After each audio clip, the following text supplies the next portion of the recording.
الحمد لله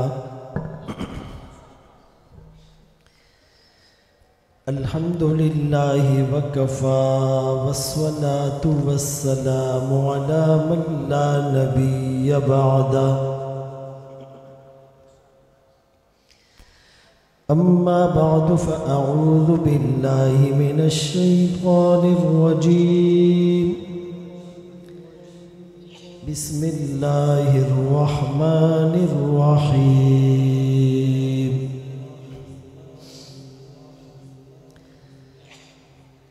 لقد كان لكم في رسول الله أسوة حسنة وقال النبي صلى الله عليه وسلم بعثت لأتمم مكارم الأخلاق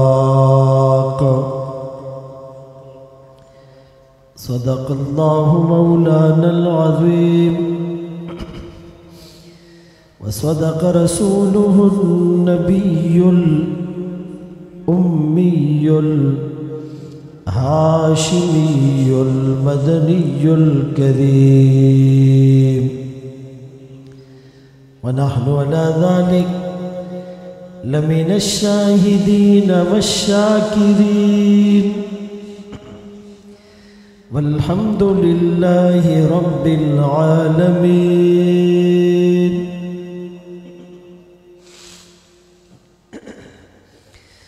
ثنا گو پتا پتا ہے خدایا دم بدم تیرا زمین و آسماں تیرے یہ موجود و عدم تیرا جو دنیا میں تیرا کھا کر شکوے کرے یا رب تعجب ہے کہ اس پر بھی ہو لطف و کرم تیرا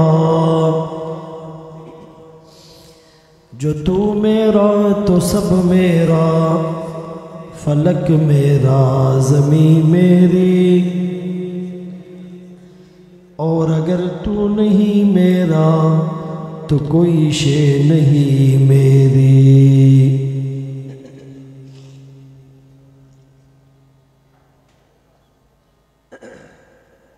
واجب الاحترام قابل عزت تکریم و تعظیم علماء کرام بزرگوں بھائیوں دوستوں آپ کے سامنے قرآن کریم فرقان مجید کی ایک آیت کریمہ تلاوت کی اور سرکار دو عالم تاجدار مدینہ محمد مصطفیٰ احمد مجتبیٰ صلی اللہ علیہ وسلم کی حدیث مبارکہ پیش کی۔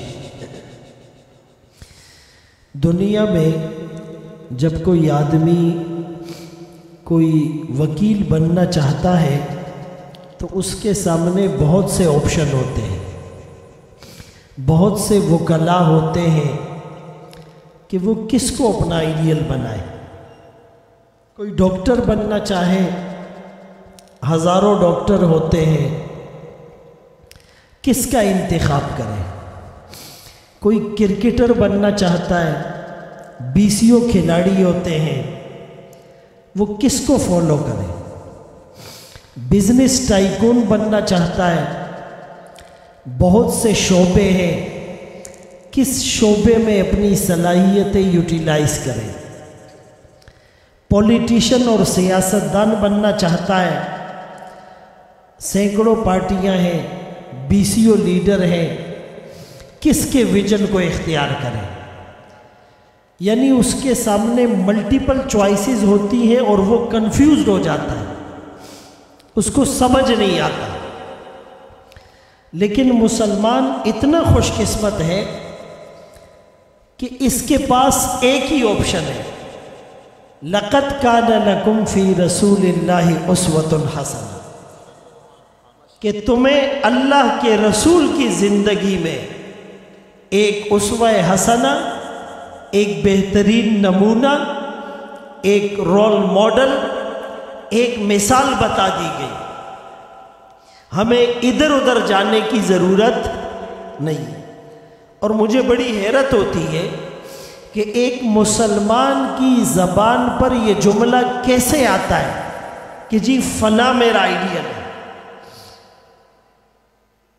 ایکٹر کو، سنگر کو،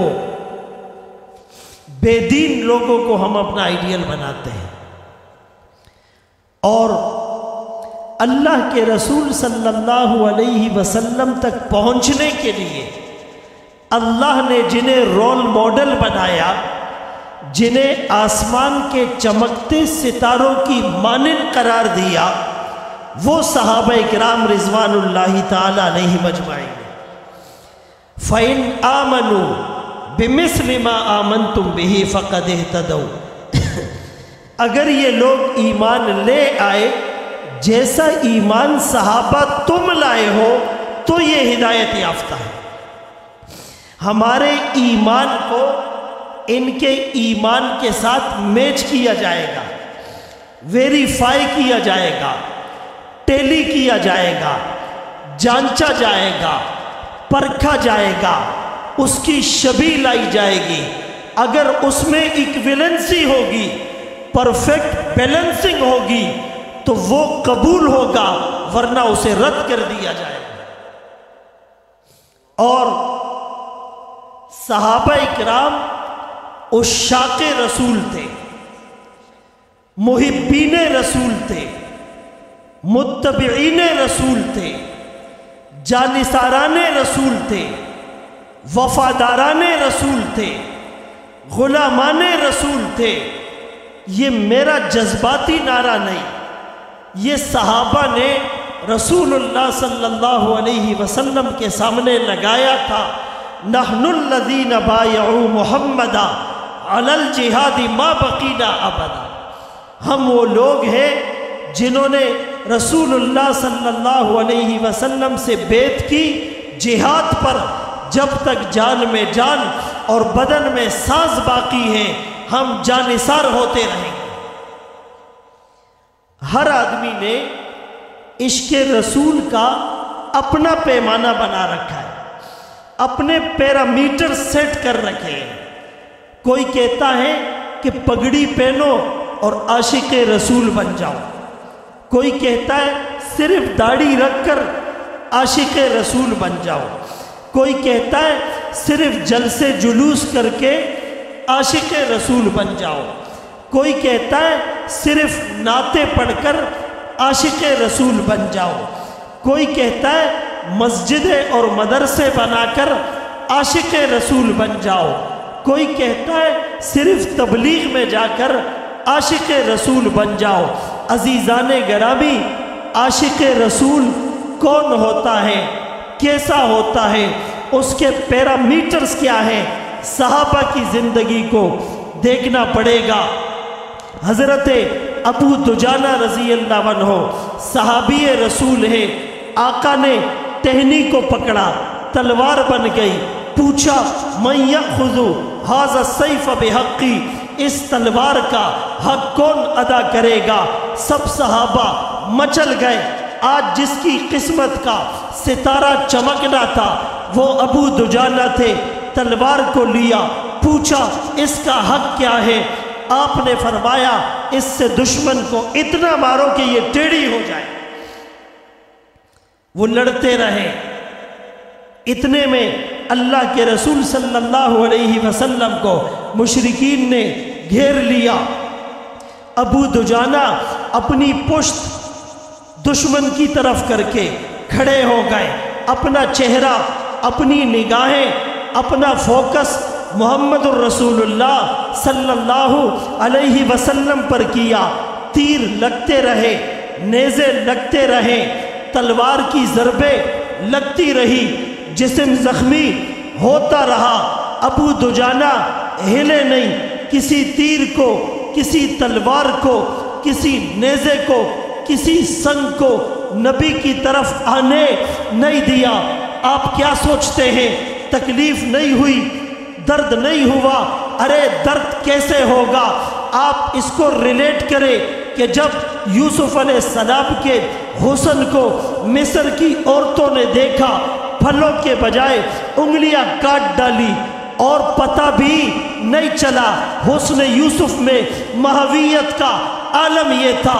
پھر آمنہ کے لال عبداللہ کے نور نظر، مکہ کے در یتیم، سرور کائنات، شافع محشر، وجہ کائنات، افضل الرسل، سید الانبیاء، سید الاتقیاء، امام المجاہدین، امام المبلغین، والا آلی کمالی جمالی نوالی عطائی ثنائی بیانی شانی قرآنی، محمد منور مطہر معزز اعلیٰ عرفہ اکمل کامل نبی، وہ نبی جس نبی میں آدم کا خلق، شیس کی معرفت، نوح کا جوش تبلیغ، ابراہیم کا ولولہ توحید، اسماعیل کا ایثار، اسحاق کی رضا، صالح کی فصاحت، لوط کی حکمت، موسیٰ کا جلال، ہارون کا جمال، یعقوب کی تسلیم و رضا، داؤد کی آواز، ایوب کا صبر، یونس کی اطاعت، یوشع کا جہاد، دانیال کی محبت، الیاس کا وقار، یوسف کا حسن، یحییٰ کی پاکی، عیسیٰ کا زہد و تقوی، سلیمان کی سیاحت، ورفعنا لک ذکرکا، جہاں کے سارے کمالات ایک تجھ میں ہے، تیرے کمال کسی میں نہیں، پر دو چار حسن یوسف میں ماہویت کا عالم ہو، تکلیف کا پتہ نہ چلے۔ جو محمد الرسول اللہ کے چہرہ انور پر نگاہیں جما کر بیٹھا ہو، اسے تکلیف کیسے ہو؟ تو عاشق رسول تو وہ تھے۔ حضرت ابو طلحہ رضی اللہ عنہ جب آقا کی طرف تیر آتا ہے، ہاتھ کو آگے کر دیا، تلوار کی ضرب لگتی ہے، دوسرے ہاتھ کو آگے کر دیا، پھر نیزہ آتا ہے، دونوں ہاتھوں کو آگے کر دیا۔ کتابوں میں لکھا ہے ابو طلحہ کے ہاتھ شل ہو گئے۔ میں کہتا ہوں یہ جملہ بے ادبی ہے، ان کے ہاتھ شل نہیں ہوئے، زر ہو گئے، سونا ہو گئے، چاندی ہو گئے، ہیرا ہو گئے، ڈائمنڈ ہو گئے، کندن ہو گئے، وہ پوری کائنات کے لیے رشک بن گئے، جو نبی کے دفاع میں اور نبی کی جانثاری کے لیے اٹھے۔ حضرت خبیب رضی اللہ عنہ سریۃ الرجی کے موقع پر 10 صحابہ تھے، دشمن نے دھوکے سے گھیر لیا، 7 لڑتے لڑتے شہید ہو گئے۔ سریۃ الرجی جہاں ہوا ہے الحمدللہ وہاں بھی جانے کی توفیق ملی، 3 صحابہ بچ گئے، حضرت خبیب، حضرت عاصم اور تیسرے انصاری صحابی اتر گئے۔ مشرکین نے وعدے کی خلاف ورزی کی، ہاتھ باندھ لیے، گرفتار کر لیا، مکے میں لے گئے۔ ایک دفعہ حضرت خبیب رضی اللہ عنہ بیٹھے ہوئے ہیں، انہوں نے استرا منگوا رکھا تھا، استرا ان کے ہاتھ میں تھا، دشمن کی بچی قریب چلی گئی، گود میں بیٹھ گئی، استرا ہاتھ میں ہے۔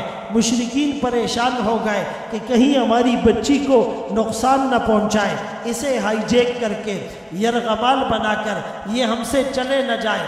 انہوں نے کہا ہماری تربیت ایسی نہیں ہوئی، ہم عہد کو نہیں توڑتے، ہم معاہدے کو نہیں توڑتے، ہم بچوں کو نقصان نہیں پہنچاتے، اسے جانے دیا۔ بعد میں انہوں نے کہا ہم نے ایسا قیدی نہیں دیکھا۔ جب انہیں سولی پر چڑھانے کے لیے مکے سے باہر لے گئے، لوگ بھی جمع ہو گئے تماشا دیکھنے کے لیے، یہ محمد الرسول اللہ کے غلام ہیں۔ جب انہیں سولی پر چڑھایا جانے لگا، ان سے سوال ہوا اگر ہم آپ کو چھوڑ دیں گے، زید بن دسنہ رضی اللہ عنہ بھی تھے، اگر ہم آپ کو چھوڑ دیں اور آپ کی جگہ محمد الرسول اللہ صلی اللہ علیہ وآلہ وسلم کو سولی پر چڑھا دے، زید بن دسنہ نے محبت میں جھوم کر کہا ارے تم سولی پر چڑھانے کی بات کرتے ہو، خدا کی قسم ہمیں تو یہ بھی گوارا نہیں کہ ہمارے آقا کے پاؤں میں کانٹا چبھ جائے اور ہم اپنے گھروں میں بیٹھے رہیں۔ حضرت خبیب رضی اللہ عنہ نے کہا 2 رکعت نفل پڑھنے کے بعد کہ اگر تم یہ تانا نہ دیتے کہ موت کے ڈر سے نماز کو لمبا کر رہا ہے تو میں اور لمبی نماز پڑھتا، اور پھر کہا فلست ابالی حین اقتل مسلما علی ای جنب